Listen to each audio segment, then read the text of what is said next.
And it's my pleasure to introduce our next guest. We went from the newsroom, now we're going to the C-suite.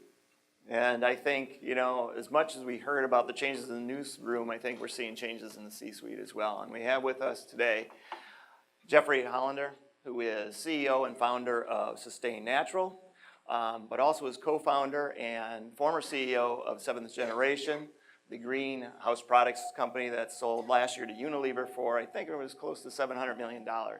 So built a lot of value over nearly 30 years and was a pioneer in looking at corporate responsibility, social responsibility, and how that intersects with business success. So Jeffrey, we'll take the seats. So like I said, you were a pioneer, certainly, looking at a business model from a corporate and social responsibility standpoint. But we're finding today there seems to be more and more CEOs willing to pick a fight. And if you look at the Indiana religious freedom bill, the bathroom bill in North Carolina, the travel ban, and now the Paris Climate Agreement, we're seeing more and more CEOs and brands taking a stand coming on out. Did you foresee this, or are you surprised by the change of tenure from these CEOs? Yeah, I think it's really a long time in coming. I think I have been concerned how fearful CEOs have been to step out and stand for their values, especially when those values might not be viewed as closely and clearly linked with the brand or the product. People are much more comfortable being vocal about issues that are easily connected to the brand. But what we're seeing, and I think in some ways this is inspired by our new administration and by business taking a much harder look at the opportunities they have to influence the course of public events.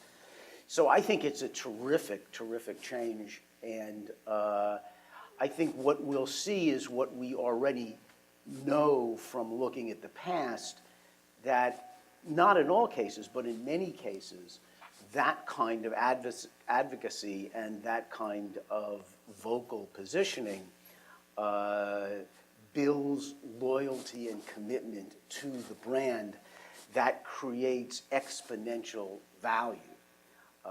When you mention the price that Seventh Generation was sold for, Seventh Generation was sold for a multiple of its sales. And we live in a financial environment where people talk about multiple of earnings and EBITDA.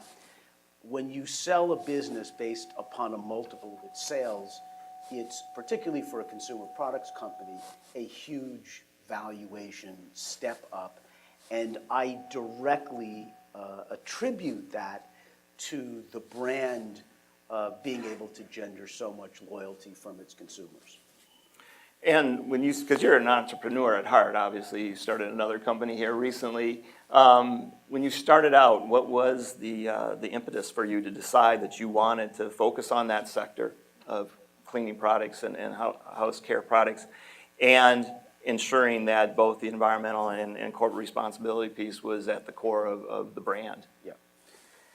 Well, I don't think any little kid grows up saying, I want to be a toilet paper salesman any more than they grow up wanting to be a condom salesman. I wrote a book in 1985 called How to Make the World a Better Place, a Beginner's Guide. And it was my exploration of the ways in which I, as an individual, could make a positive difference in the world. And my conclusion was that it was through business that I could have the greatest influence. And I was before that, I started a company that was a nonprofit in the educational world. But my conclusion was business, and this is a long time ago, was becoming the most powerful force on the planet. And that through business, we can have clearly a tremendous amount of political influence, but we can also have a tremendous influence on consumers and their consciousness and their and consumer trends. It was never that I was fascinated with the way laundry detergent worked. It was really that I was fascinated by the role that business plays in people's lives and the boundaries upon which you could stretch that role to engage them not just in cleaning their clothes, but in having a dialogue with them about what was happening in the world. And this is a challenging thing because, before the speaker said that, if we had looked at this 5 years ago, that chart, business would have been at the top of the list as the least trusted source of information. So it is swimming against a challenging tide to make your business a partner with the consumer in how they want to navigate the world and what actions they want to take and how they want to be activists. Now, what's interesting is to develop those values and to even develop a product that is more environmentally or social responsible, those are long-term goals. There's systems in place that you have to change within a supply chain, for example. But yet the tenure for most CEOs today is, I think it's an average of 6 or 7 years is the average tenure of a CEO. So how do you instill those values into the brand, into the company, so that that endures over the long term versus just during the tenure of the CEO? Well, I think let's look at two pieces of that. I think depending upon how you analyze the data, some people would say the tenure is 3 to 4 years, is even shorter. And that is creating a real crisis in our country and around the world because it is very, very hard to get a CEO who knows they will only be around for 3, 4, 5 years to do what is required to create long-term value for a business. And we're just talking about value. We're not talking about social or political advocacy. We're talking about shareholder value. And what we find is that today in America, the average company spends more money buying back its own stock than it spends on research and development. Now, to me, that's shameful that we have CEOs who are spending corporate assets to pump up stock prices for the benefit of the value of their stock options rather than invest in R&D, which will generate value over the next couple of decades. So that is a crisis, and BlackRock, of all people, has spoken out very loudly against corporate purchases of stock. And I can tell you that I have advised large Fortune 500 companies that would refuse to make investments in improving the environmental performance of their factories. These were known investments that would create a terrific return on investment over the next 3 or 4 years because that money dipped into the fund to buy a company's stock back. So I would say that this short-term view is a crisis that is terrible for the long-term value of American business. Now, the second part of your question was how do you adjust for that? Yeah. I think you adjust for that in 2 ways. First of all, you have to adjust for it structurally. We have a structural system, an economic system, a tax system that rewards short-term behavior. There are very, very few rewards for making long-term investments. Today, as our society is structured and our tax code is structured, a long-term investment is 1 year. You get a big tax break for making an investment that is longer than 12 months. We need to change that. You should pay, and that's in a context where close to half of the stocks traded on the New York Stock Exchange are held for a matter of seconds, where people are trading on minute changes in the value of stocks. We have to tax short-term investments very aggressively and perhaps remove any tax from an investment that goes out 10 to 20 years. So first of all, you have to look at the structural issues. People behave in a way that is conditioned by the environment they live in. We've created an environment that rewards short-term behavior. What you have to do is you have to hire courageous CEOs like Paul Pullman, who is the CEO of Unilever, who bought Seventh Generation, who basically says, look, I'm not even going to get on a quarterly earnings call. If what you care about is our quarterly earnings, go buy another stock. Now, you don't have a lot of CEOs saying that, but that's the kind of CEO you need. And when I sit on a board and when I advise a company, without that type of leadership, you have a very, very challenging path forward to create long-term value. Now, a lot of people in this audience, they're in communications. They probably work with the CEOs.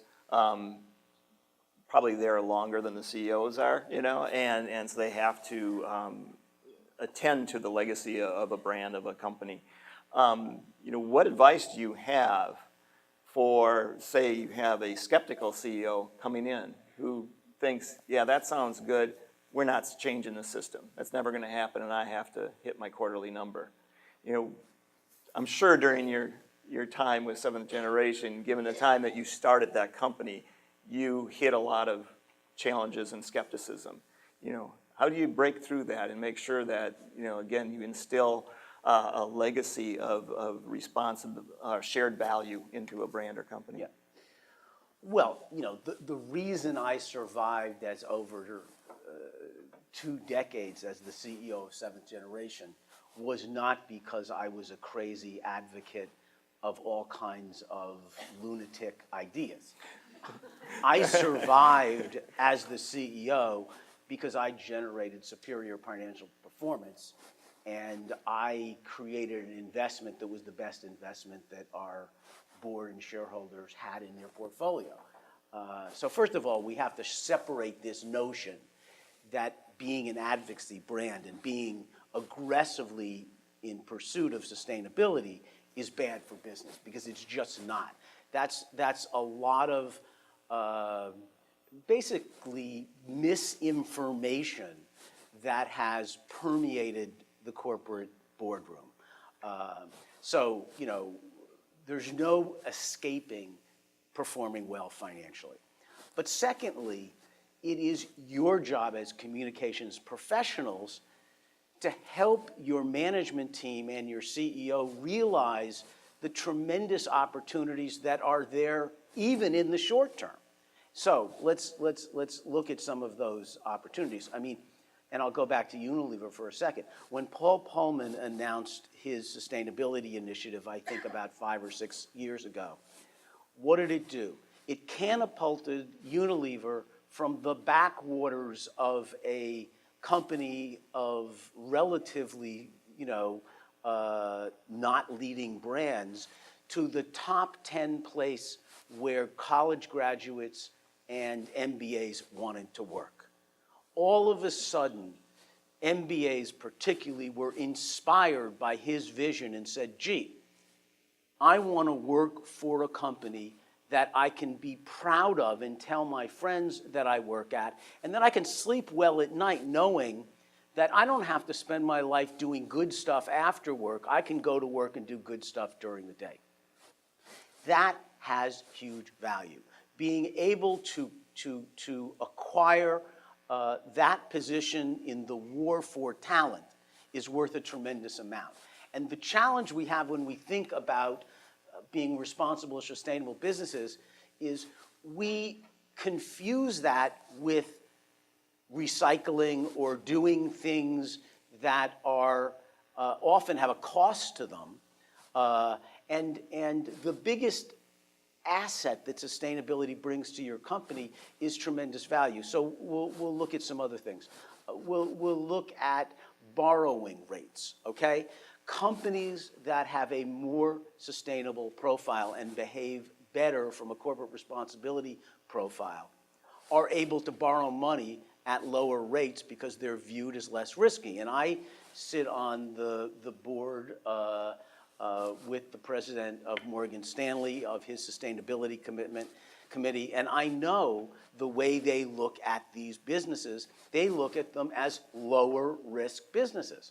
The companies that behave the most responsibly are the ones that are least likely to default on their loans. And Unfortunately, the story goes on and on and on and on and is not well told. I teach at NYU and I teach sustainability and entrepreneurship. And the most important thing I teach my students is how to make the business case for sustainability. Because if you can't make that business case, if you can't wow people into saying, this is a no-brainer, this is stuff I should absolutely do. Let's look at health insurance. The companies that have the best and first of all, I should say, sustainability is not about the environment, okay? Sustainability is a much broader concept that deals with social as well as environmental issues. And when you separate them, you cut the value of sustainability in half. Because you can't have a sustainable planet with unhealthy people. You have to have healthy people. So if we look at insurance, companies that have the best, most proactive programs for taking care of the health of their employees, that invest in gym memberships and non-smoking programs and buying their employees vitamins as part of their healthcare program, get lower rates from health insurers because they are a better risk with a healthier profile of their population. So I can go on and on. I've already given you too long an answer. But the absolute key to this is being able to make that business case, and that business case couldn't be clearer today than it ever was. Unfortunately, we have not taught people how to make that business case well. Well, I wish we could have got a guest that had passion for their topics. No, that's great. So I want to keep exploring this business case piece. Did that evolve for you? Again, going back to the seventh generation, Unilever, you're right, there was a perfect fit there for that seventh generation brand. But there was a hiccup during the seventh generation where it turned over the CEO-ship to someone else, then the board asked you. You're being kind. Yeah, and then the board asked you, not to come back. I was fired. Yeah, it's kind of like the Odd Couple. He was asked never to return, right? No, because I am now on the board of seventh generation under Unilever. Okay, but back then it wasn't as amicable. Yeah. And tell us about that time and maybe how that informed how you perhaps even approach this from a business aspect differently. Yeah, well, there's two issues around why I was fired, and I'll only mention one of them for the sake of time. No. One was that we hired a president for the company who I thought was a mistake, and the board differed with me and decided after the stress and strain of having to manage me for 20 years, they wanted a break and they wanted someone who was a little more conservative than I was. But the other issue was that I was way more aggressive at giving our employees ownership in our company. I believed that the way you get the most productive, most loyal employees is by making them partners with you and making them owners. And my mission was to make sure that everyone who came to work every day looked at the company the same way I did as an owner. And thus, I had given away over the course of 20 years, 20% of the ownership of the company to the employees, and my private equity, venture capital, hedge fund board members saw that eating into their returns. Now, I still maintain, and time, I think, has proven this right, that despite the distribution of stock to the employees, the company still was one of the best, if not the best, performers in their portfolio. And another dimension to sustainability and corporate responsibility that is little talked about is employee ownership. I don't think you can accomplish great things and create great companies when your employees are not part of that journey with you, when your employees do not own the company and look at it from a long-term perspective, because the employees have a much longer tenure than most CEOs do. They're there for a much longer period of time, and they really are the key stakeholders of the company over those extended periods of time, much more so than shareholders and CEOs who come and go very quickly. So you also are part of the board of directors for Greenpeace as well, I right? am indeed. Yeah, yeah. He's the guy you do not want to be behind a career day at your kid's school, right? Author, CEO of this company, that company. But Greenpeace. Yes, the father who is arrested more often than other fathers.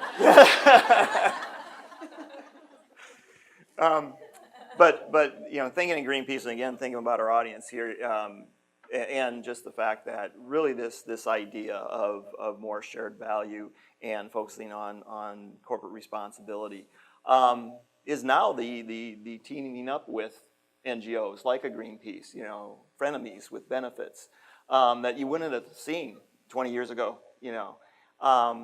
What would be your advice as far as companies that may find themselves up against, you know, some of the campaigns that Greenpeace has, but some of the value that you can get from that kind of a relationship?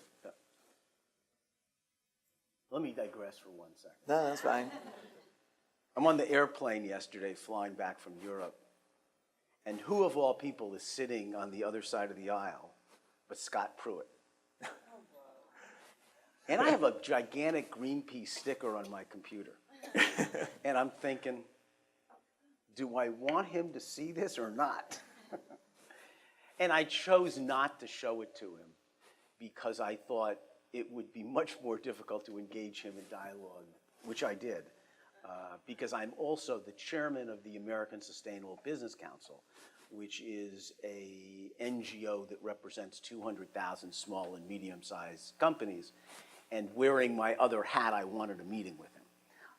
But anyway, so to go to your question, 99% of the time, you don't end up on the other side of a fight with Greenpeace without an extended dialogue.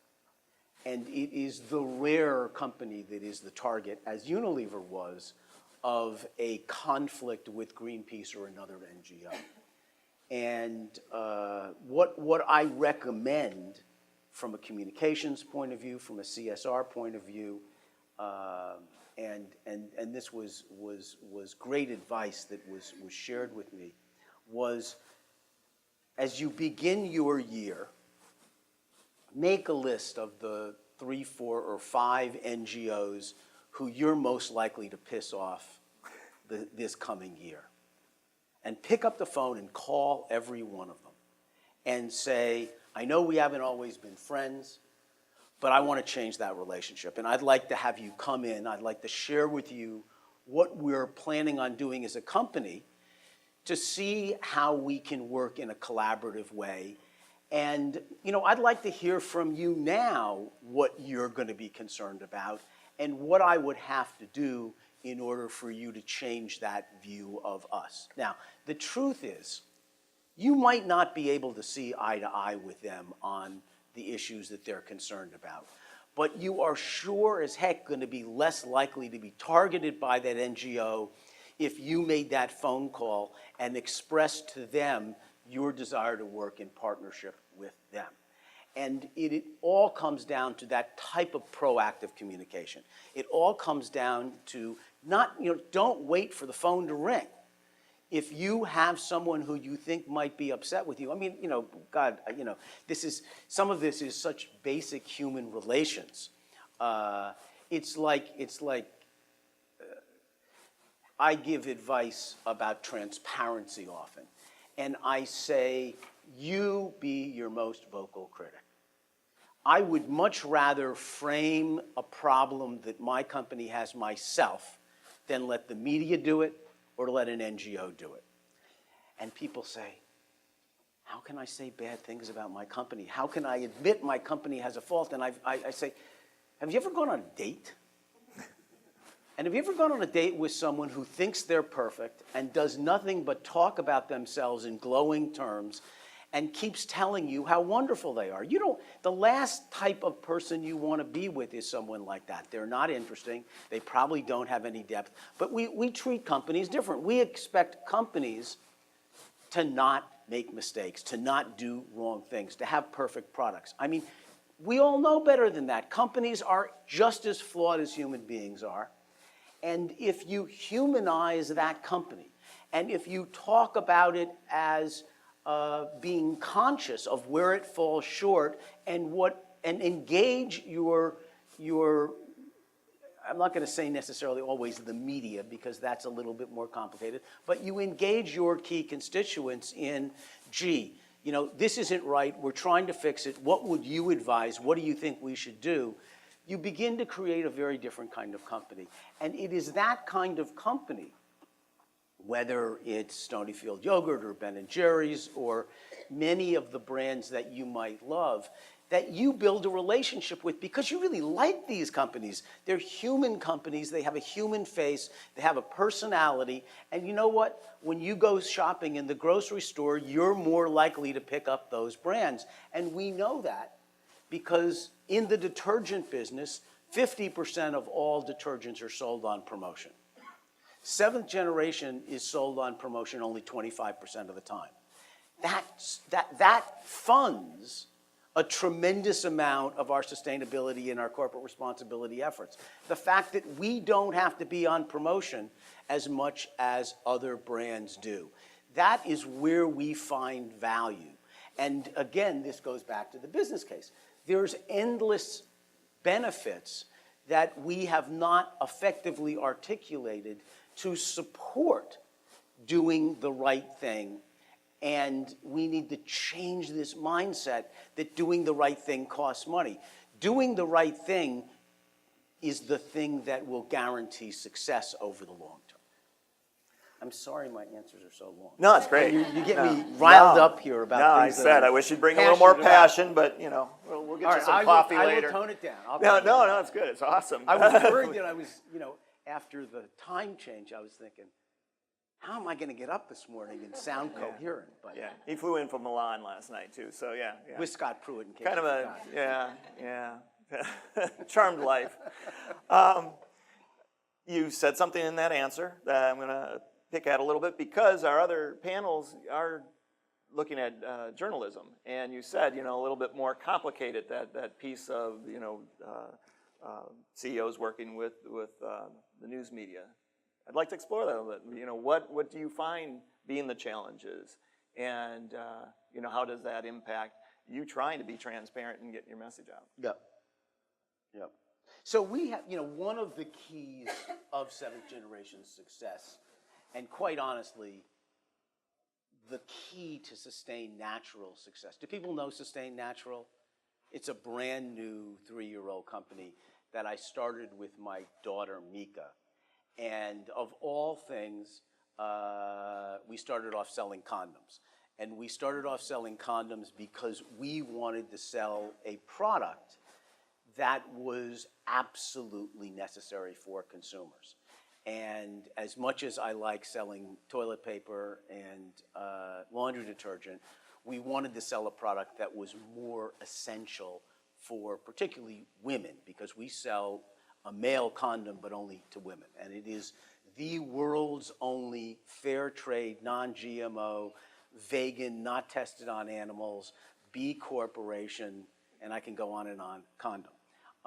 And we also sell, by the way, feminine care products. So we sell organic feminine care products. And we have the only tampon with an applicator made from sugarcane that is totally renewable, sustainable, and recyclable. But sorry for that.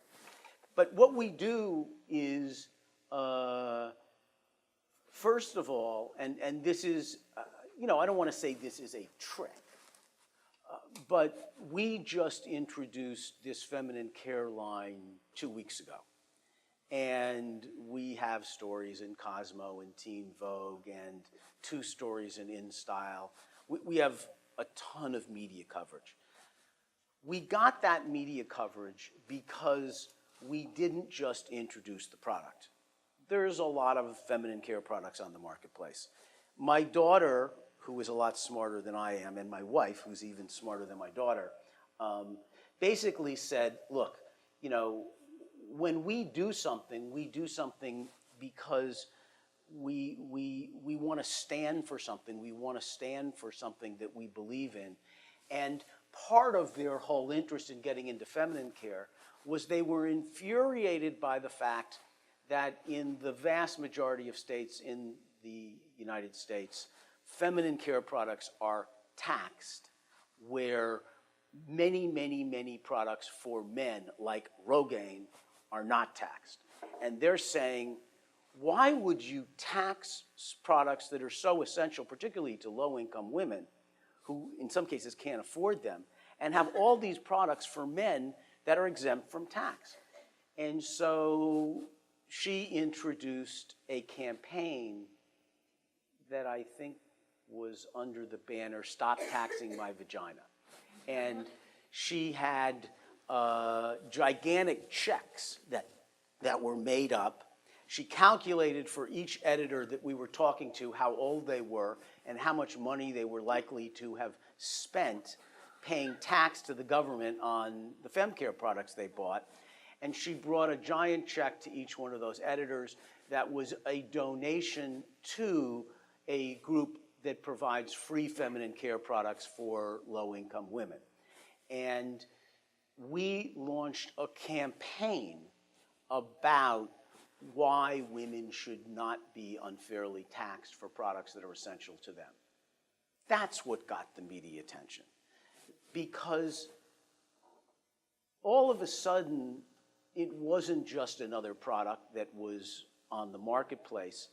It was a campaign that, you know, as a female editor, and we only talk to female editors, how could you not feel good about? You know, these people were doing something, us, that was really valuable, important, newsworthy, and I would say that, you know, it's not ingenuous, but we never separate the values we believe in from the products we sell. And you know, this even goes further. At Seventh Generation, you know, I'm sure you've walked into the supermarket and you've seen these giant promotions for a NASDAQ race where you could win tickets to go see the race, or, you know, a beer that was affiliated with a sporting team or whatever. And I'm not saying you don't have to do that stuff, but you don't have to do it that way. And so at Seventh Generation, we had a very different kind of sweepstakes. Our sweepstakes were one person at every retailer won a week in Washington to be trained as an environmental activist by Greenpeace. And that was the sweepstakes. Now, not everyone loved it. Whole Foods certainly loved it, and Whole Foods was our biggest market at that time. But what we have shown is that you can take the tactics that are ingrained in the consumer products industry and in the marketing world and use those same tactics to be a force for good. And that there isn't an excuse to do something just because everybody else is doing it. One more example. Not everybody has coupons fall out of their Sunday newspaper. Hopefully we're all buying a Sunday newspaper. I buy 2 copies. I'm scared to death that the Times is going to go out of business, so I figure at least I can buy 2 copies a day to help keep them around. So we did something, you know, we couldn't afford at Seventh Generation to fill every newspaper with coupons. So we went to Whole Foods and we made a deal and we said, what do you think about this? What do you think about if we let people bring in a Unilever or a Procter & Gamble coupon to Whole Foods and you give them that discount for Seventh Generation? So we can advertise and communicate, use coupons for competitive brands, but cash them in for environmental, natural brands. And of course, Whole Foods said, wow, that's really cool. And they promoted it incredibly. So, you know, there's never an excuse for doing the wrong thing. There's never an opportunity not to do the right thing that makes business sense. The only limit The only limit that we face is your own creativity. Your own creativity and your ability to make the business case to your team and your management about why they should do this. Now, I'm not saying you're going to do all the things that a company like Seventh Generation does, but my God, is there a huge opportunity to take what you're doing up a notch when it comes to corporate responsibility and sustainability. Awesome. With that, I'd like to open up for questions, and we got a hand pop right up here. And there's, by the way, I believe in personal transparency as well as business transparency. So there is nothing you can't ask me. And of course, when I speak at a college campus, someone always says, well, how much money do you make? You know, that's like. I'm not going to go there. First of all, I'm a personal fan of Seventh Generation, so thank you for doing that. I'm curious, what role, if any, do you see organizations like Ethisphere's World's Most Ethical Companies, organizations that are actively trying to promote ethical behavior and, you know, train people, like ones that are sort of falling short and honoring those? Do you see them playing a role now or in the future? And then I love what you said before about the short-term earnings. Yes, I 100% agree. Do you see any role for longer-term investors, like institutional investors, like endowments and foundations? Do you see them having a voice to put pressure on public companies to, you know, like not be so crazy? So let me ask you this, the second one first. There's a huge role for foundations and NGOs to play as investors. And they're just beginning to do that. You see this divestment movement that is going across college campuses where students are saying, I don't want our endowment invested in the fossil fuel industry. And it's not entirely coincidental that even companies like Exxon have changed their tune when it comes to climate change, because they're feeling the pinch of billions of dollars of money being taken out of their stocks. So that's a critical thing to do. And it's so critical because you have foundations that are investing in stopping climate change, okay? They take 5% of their assets, which they have to do by law, and give away.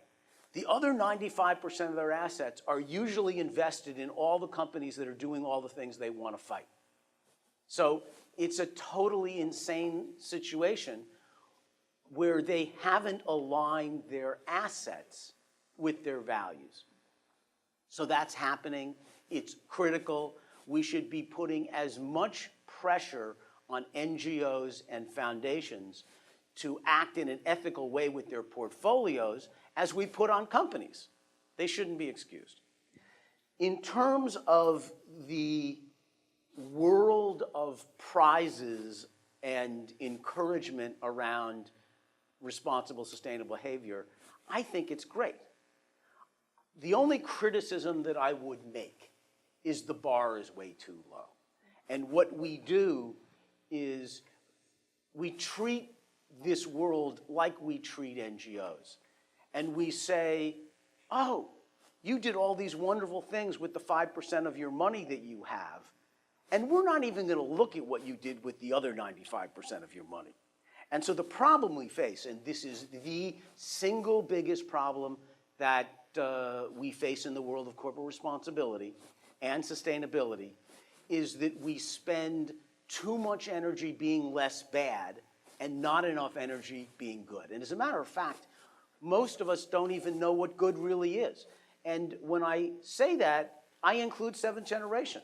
The reality is that no brand of shampoo or toilet paper or paper towels is going to save the world.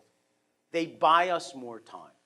They slow the rate at which we're creating climate change. They slow the rate at which we're creating water pollution. That's good. But what we need are new companies that are regenerative, that are fixing problems rather than slowing the rate at which we create more problems. Other questions? Yes. So I look at this graph over here and Can't see. the audience you're speaking to really is probably 44 and below. Most of the corporations have boards of directors probably over 60, right? That may not know or understand sustainability. It wasn't part of our learning as we Vernacular. did. So how do you fix that? And it addresses what you just said, that you have to be more aggressive and raise the bar. How are corporate boards of directors learning how to do that when most of them are probably over Yep. 60? So it's going to take us a long time to fix the age problem. We're bringing on a new board member to Greenpeace. My number one concern is that that person is between 20 and 30. Because even at Greenpeace, the board is too old. Mostly 50 plus. Now, there are a lot of baby boomers who share these values. But first, we have to start with women. And we have to start with demanding that 40 to 50% of all corporate boards have a makeup of women. Now, that's mandatory in parts of Northern Europe. You cannot be a public company in the Netherlands without 40% of women on the board. And you know what? It just so happens that if you do an analysis, which Credit Suisse did, of 3,000 public companies, the companies with more women on them perform better financially than the companies with less women on them. So it is bad business to have an undiversified board. And that starts with women, and then it extends to lower people. And again, you have to be able to make the business case. You have to be able to say, look, there's this Credit Suisse research that says we will do better because we will have a more diverse perspective and a better understanding of our consumer. You know, all these white guys, old white guys like me, are selling to women. And my wife says, what kind of an idiot are you? You don't think that I understand women better than you do? So that's where we have to start. But again, it's a structural problem because in the United States, we haven't built a government that is willing to step into the business community and make those kinds of mandates because we've given control of public policy over to companies that are writing big checks and are electing politicians. Get money out of politics. Until we get money out of politics, we won't be able to make the progressive changes in public policy that we need to make. But we put this up from our Insights team, and it really does show how the younger generations, Gen X and Millennials, have a higher expectation of CEOs taking a stand, taking an issue. And something you just said, though, about getting money out of politics, with CEOs taking more aggressive positions on social and environmental issues, do you think we're entering kind of a post-government era, though, where the expectation for policing and protecting society and the environment is going to rest much more on companies than it does on our government? Yeah. Well, it's certain, I think we have to remember two things. As long as 4 years feels, it will come and it will go. And climate change, our fight against climate change will really not lose as much ground as we fear because the companies that are committed to doing the right thing are not going to change doing that because of our current administration. But there is no question that business is stepping up and must step up in this environment. I mean, you look at what happened in Silicon Valley and the immigration situation. Silicon Valley could not survive without the immigrants we bring into this company that work at their businesses. And they spoke out. Now, they spoke out with a very specific issue that was very close to their heart. But I think what we're going to see happen is we're going to see the center of gravity shift more and more to where CEOs are taking on positions that seem to feel a little bit outside of what they normally address. And they have to fill that vacuum. They know. I mean, when we look at the Paris Accord, why have so many CEOs stepped up and said, don't pull out of the Paris Accord. It's bad for business. They don't believe what the administration is saying, and they're willing to step up and be accountable. You know, you also have an unusual situation, you know, if you look at what happened at Uber, where there is a whole new level of social accountability that is affecting companies, again, very quickly. You know, we thought back to the days of signing petitions. Sign petitions, they matter. Write letters, they matter. As companies, we know that for every letter we get, there's 100 to 1,000 people who wanted to write a letter that didn't write a letter. You get 10 letters about the same thing, and all of a sudden you know that the matter makes a difference. So what the American Sustainable Business Council is all about is bringing the voice of business to the table to mediate the force of government. To basically say, don't say this is how you're going to create American jobs, because the alternative energy industry creates 10 jobs for every 1 job that the fossil fuel industry creates. That's just a fact, okay? You want to create jobs, invest in alternative energy. Don't invest in coal. It doesn't create as many jobs, and it destroys the environment. All right, well, I think we need to catch our breath now. So we're going to take a 15-minute break. If you stay in here, there's going to be a video about our Insights capability playing on the screens. If you have questions about our Insights capability, see Emily Bunce, she'll be mingling out there. And I want to thank Jeffrey for the insights and transparency. It was wonderful. Thank you so much.